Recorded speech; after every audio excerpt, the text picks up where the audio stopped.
Hey everybody, GundamGuns here, and welcome to the first episode of GundamGuns Mecha Workshop. You can continue watching or select a chapter from the options below. Whatever you choose, I hope you guys enjoyed this first episode of GundamGuns Mecha Workshop, and be sure at the end of the video to leave a comment below. Tell me what you liked or didn't like about the video and what you would like to see in future episodes of Mecha Workshop. So I hope you guys learned something new and enjoyed the episode.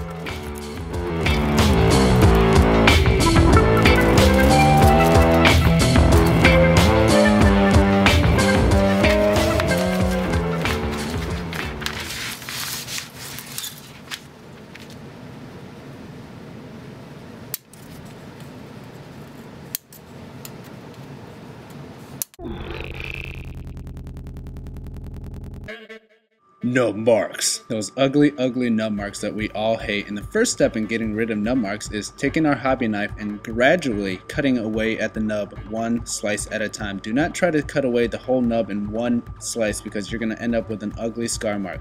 Gradually cut it a slice at a time, a little bit at a time. So once we get to the bottom, it's going to look like this. And then after this step, we're going to take some sanding paper or sanding pads if you have them. And we're going to take the sanding paper and just sand it away a little bit more so it's nice and smooth.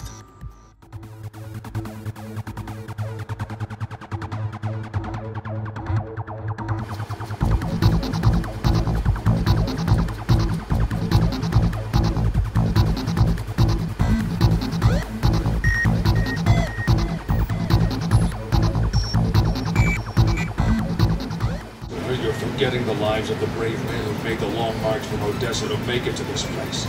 That's irrelevant. Nothing is more important. This step isn't necessary unless you plan on doing an out-of-box build of your model kit to take a look at what it looks like fully assembled and then disassemble it later for painting. The point of this is to make it easier for the pieces to be disassembled. When you put pieces together, it's really hard to take apart sometimes, and when you widen the peg holes, it makes it easier for the pegs to slide in and out. And you can get these drills at any hobby store basically. I got mine at Michael's and it cost me about $4. So it's a nice little handy tool. The next step is to trim your pegs at an angle like this.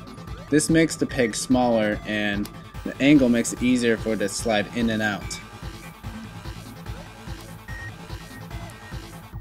And then once you have this done, you can put the pieces together and take them apart easily.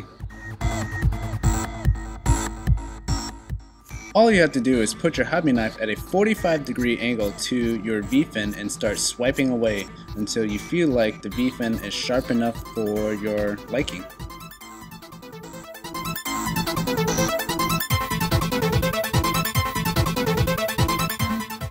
First off, you're going to want to get a hold of some cement or super glue. What I got here is Mr. Hobby's Mr. Cement Deluxe, and what we're going to do is apply the cement around the inside edge of this piece right here. Sorry my hand is blocking your view, but we're just going to apply a generous amount of Mr. Cement on the inside edge like so.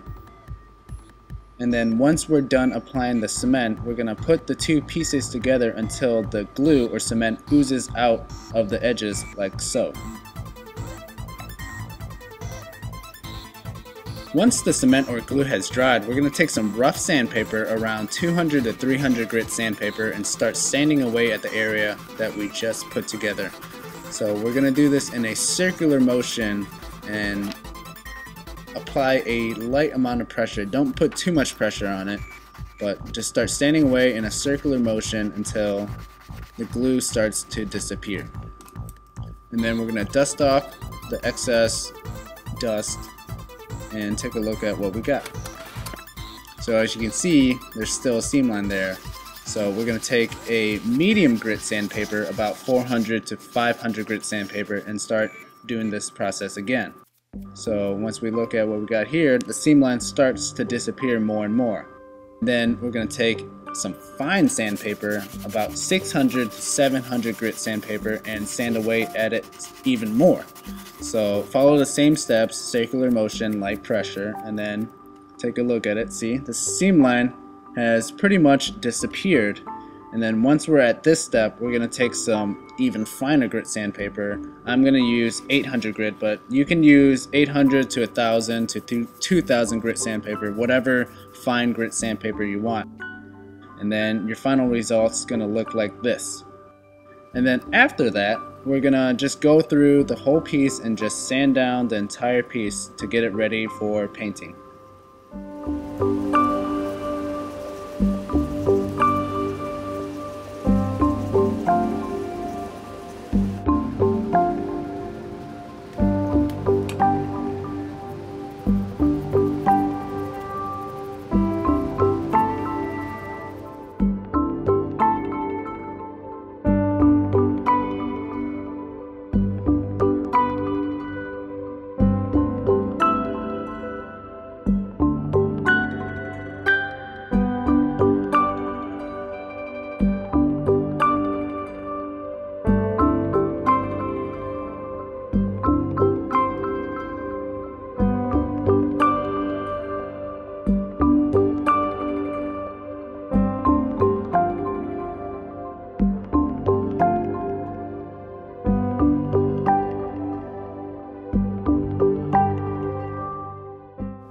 You're going to want to get some nice warm soapy water to wash your pieces in, and probably a couple tubs and a strainer like I do here. And you're going to also want to get a soft bristled toothbrush. You don't want to get a hard or medium one because it's going to scratch your pieces. And the point of this is to clean off all the excess sanding material and all the other gunk and junk that's been built up on your pieces from putting it together and sanding and gluing it all together. So we want to get these pieces nice and clean and ready to be painted. Once you're done washing the pieces, you want to thoroughly rinse through your pieces so that all the dirt and soap is off of all your pieces. And then we're going to lay it out on some paper towel, and then grab another sheet of paper towel and hand dry these pieces individually. So we're going to start doing that, and then once we're done hand drying the pieces, we're going to grab a separate container, a box. I use my SD box, and put all the dry pieces aside so you can separate them from the wet pieces.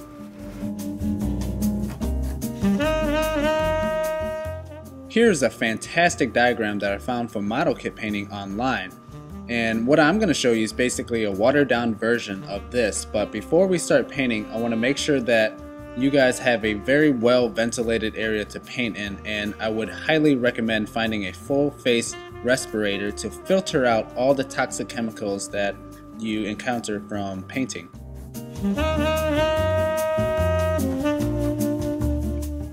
Priming is very important, and that's why it's the first step in painting.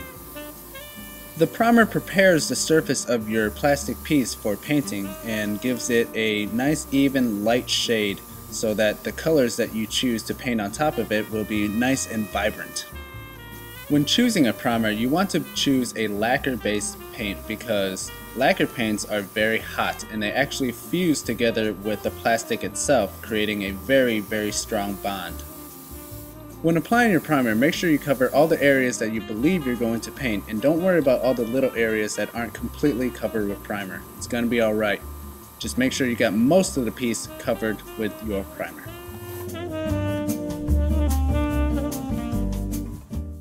Pre-shading isn't necessary, but it adds another level of detail and dimension to your final project, and if done right, the outcome can be quite stunning. There are several different ways to do pre-shading, and I'm just going to show you one way to do it in this tutorial. And what we're going to do is take some black base and spray it on areas that we believe are going to be darkened by shadows in real life. So I'm going to take this black and spray it around all the edges on this piece right here. When I pre-shade, I usually work at a relatively low pressure, usually around 15 to 18 psi.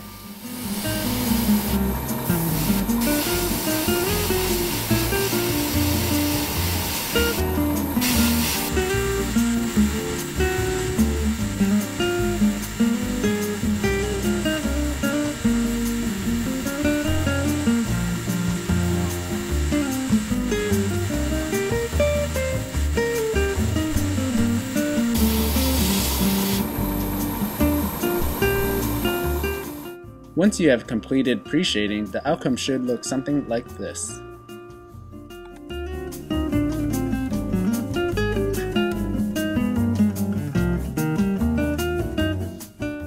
When applying your base color to a pre-shaded piece, you want to start from the middle and work your way out to the outside edges. When mixing paints, you want to have about 1 part paint and about 3 parts thinner, or until your paint is a milky consistency.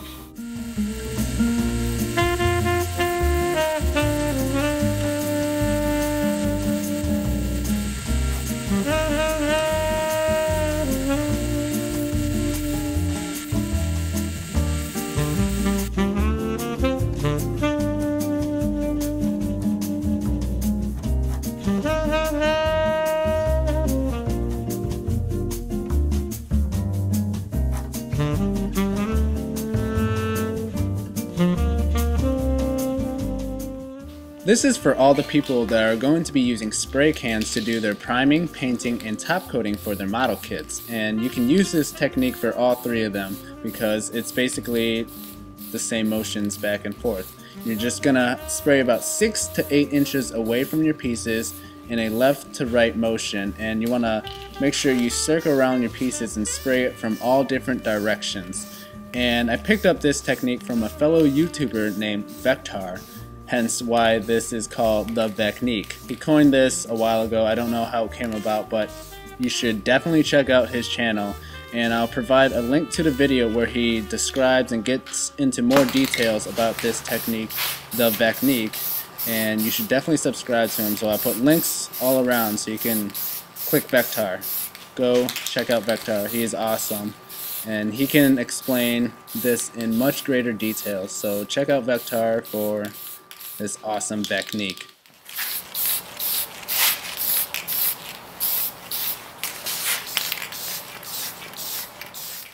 And I bought this little can of Krylon Metallics from Michael's for 99 cents, so I got an awesome deal on it, and it looks great too.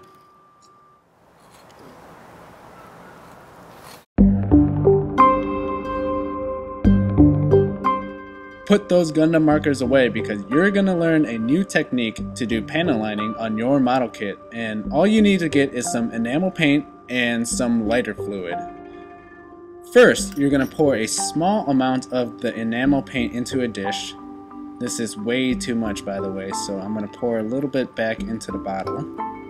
And then you're going to take some of your lighter fluid and pour it in there and mix it until it is a nice runny consistency, kind of milky like you want it for painting, but a little bit more runny than that.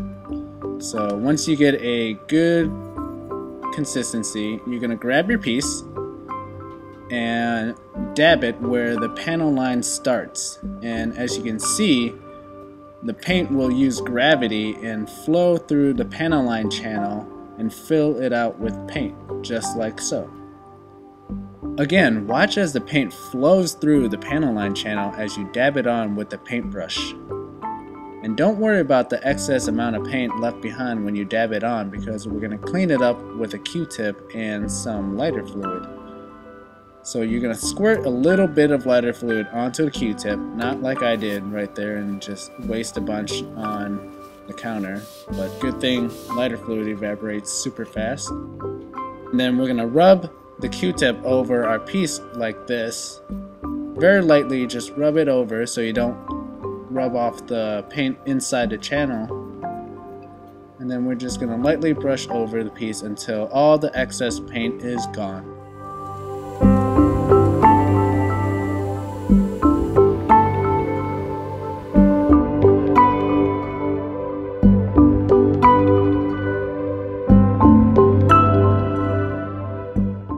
For your top coat, you can head out to your local hardware store and pick up a can of Krylon Clear Coat or a bottle of Pledge Future and use it as a nice gloss top coat for your model kit. Or you can mix in about 10% Tamiya flat base to give it a nice flat finish. When applying your top coat, you want to use the same technique that I used earlier and apply light layers over and over. So that wraps up this episode of Gundam Guns Mecha Workshop, so don't forget to leave a comment below on what you liked or didn't like about the episode and what you want to see in future episodes of Gundam Guns Mecha Workshop. This project is done for now because it was basically a practice kit for me to try out some new techniques on. So I'm going to be moving on to another kit and trying out some other techniques, so thanks everybody for watching and stay tuned for new content coming soon.